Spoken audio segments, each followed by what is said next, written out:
les ressources humaines dans le monde hybride sont face à 4 défis. Le premier défi, c'est un défi technologique, un défi sur les plateformes.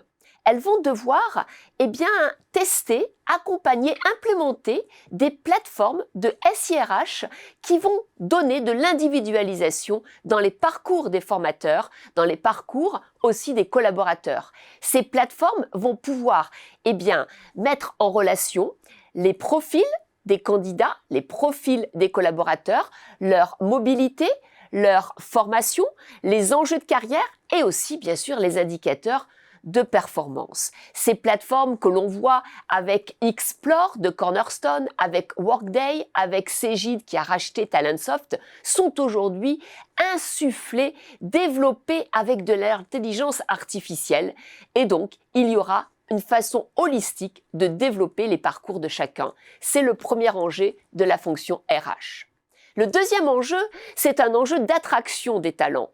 On est face aujourd'hui à des métiers en tension. Et donc, la seule solution que les RH peuvent vraiment mettre en place, c'est d'innover, d'innover, d'innover. Regardez par exemple cette entreprise, la Sor, qui propose des contrats sans préavis. C'est une innovation qui permet d'attirer des personnes avec, bien entendu, de très beaux packages. Donc, c'est intéressant de voir que l'innovation RH est plébiscitée face à des problèmes de recrutement. Le troisième défi, très intéressant, c'est un défi lié à la responsabilité numérique.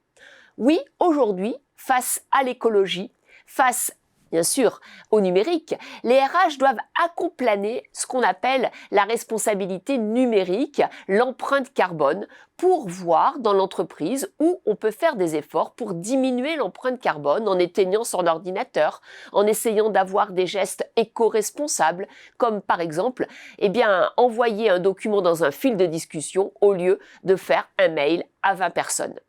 Le quatrième défi est celui du management. Comment les RH vont pouvoir accompagner les managers dans ce nouveau normal, ce monde hybride qui fait face à des accélérations, à de l'incertitude, à des paradoxes, avec un enjeu de taille qui est l'enjeu des maladies RPS et des burn-out. De plus en plus de collaborateurs ont des fébrillités émotionnelles, psychiques, voire des problèmes de santé mentale. Et les RH doivent commencer à penser que la santé mentale doit être au même niveau que la santé physique et qu'il existe des formations de premiers soins en santé mentale à implémenter pour pouvoir équiper les managers à détecter les fragilités. Ces 4 défis RH spécifiques au monde hybride doivent vraiment être pris en compte.